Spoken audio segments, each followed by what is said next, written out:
I believe that the MEA is once again updating the media on the latest on the Iraq crisis. Let's cut across. Coordinate together in what is essentially a humanitarian tragedy.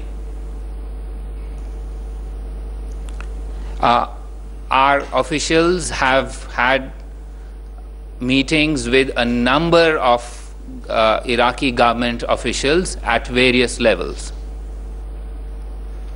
Now, information continues to flow, but it is understandably at times contradictory and at times difficult to verify. And therefore, we are only providing information that is verified and where there are no contradictions. So, you can trust us in terms of our ability to provide you information, but that will only be authenticated information and information which has been corroborated not from one source but from multiple sources.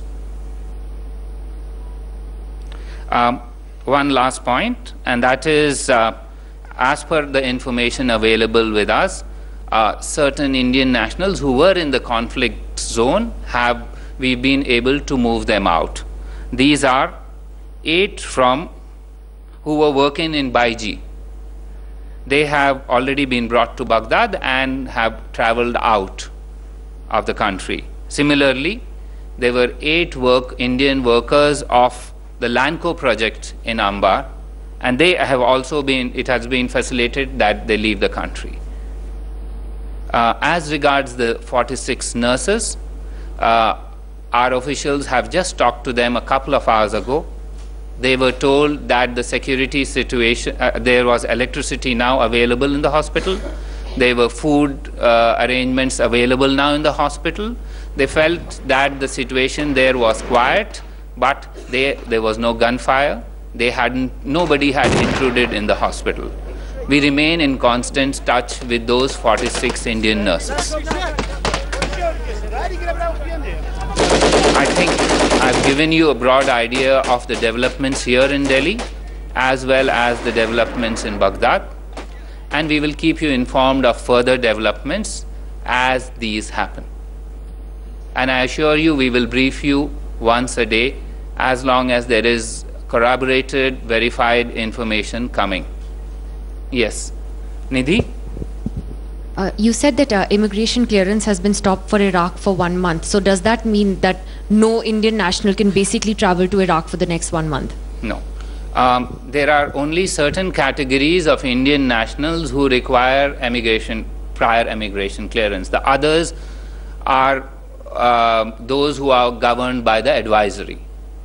But in cases of those who require prior immigration clearance from the Protector General of Immigrants, those are those categories. There is a list which specified who are the people who require prior immigration clearance. That immigration clearance is going to be stopped or has been stopped with effect from yesterday. Correct. We can only advise, and that we've done to the best of our abilities, and through your good offices that has gone all around. Yes, sir. Just a minute, Mr. Parsa. Are there any cases of illegal immigration, illegal immigrants in any of these individuals we are dealing with? What individual? In the sense, the people who are there who are wanting to move out don't have proper things because they didn't enter Iraq in a legal manner.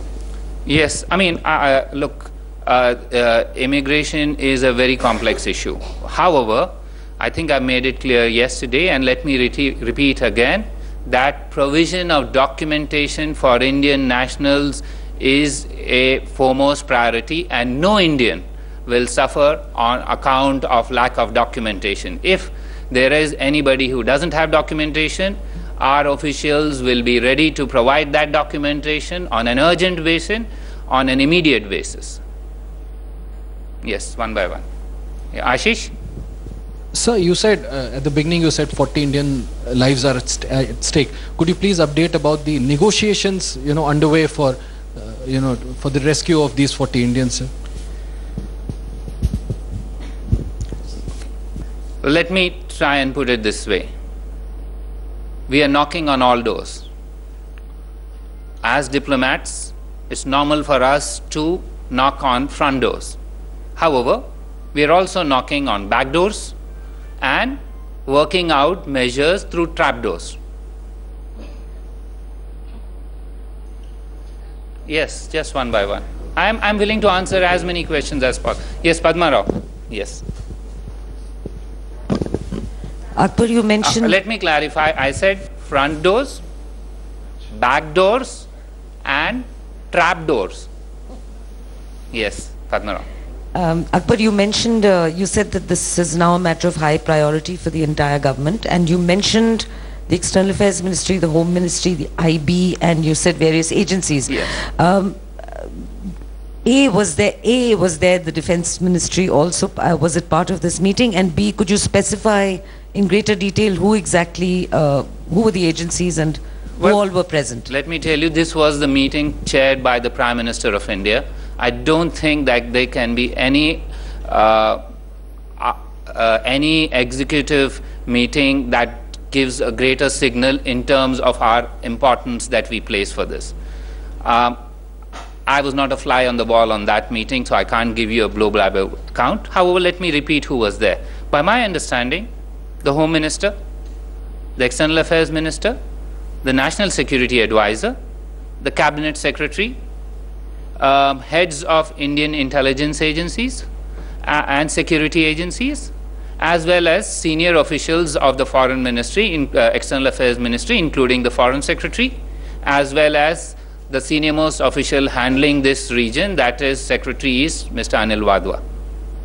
So this is way above my pay grade in terms of who was there.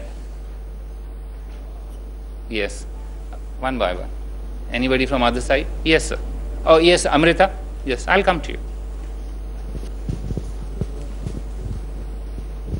Can I just ask you again? You said 8 Indians in Baghdad, 8 in a project in Beji.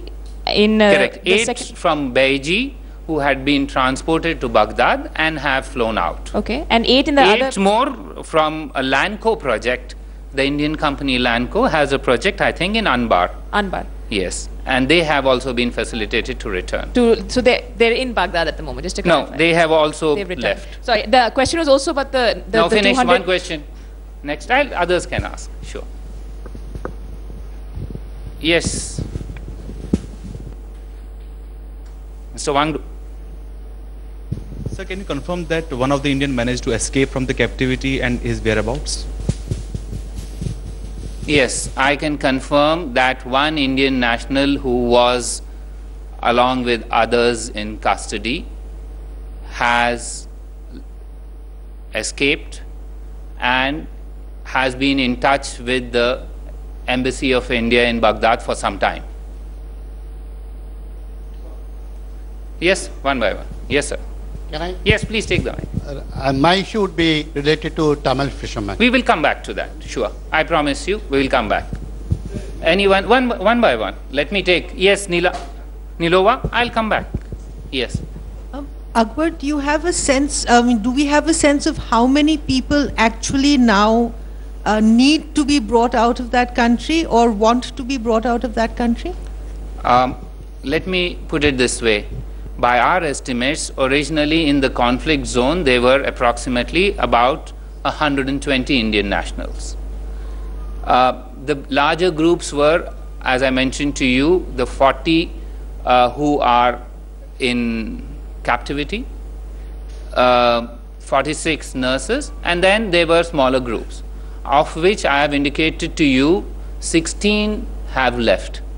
So approximately from 120, 16 have left, and the rest we are working on.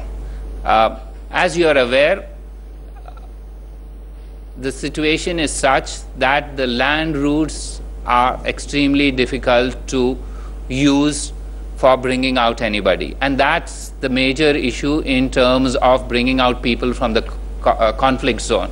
There is no other deterrent to that. There is no issue about logistics, there is no issue about willingness, and there is no issue about desire. We have all that. It's just that the situation on the ground does not permit, and we've been advised by everybody we've been in touch with that for the present, hold on. Yes, sir. Sir, can you confirm whether we have begun negotiations with the abductors or not? I think I had explained in as broad a parameter as possible that we are knocking on doors. I did not say about negotiations at all.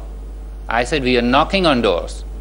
All types of doors are being knocked on, and we will let you know once those knocks prove productive. Yes, Devi Rupa.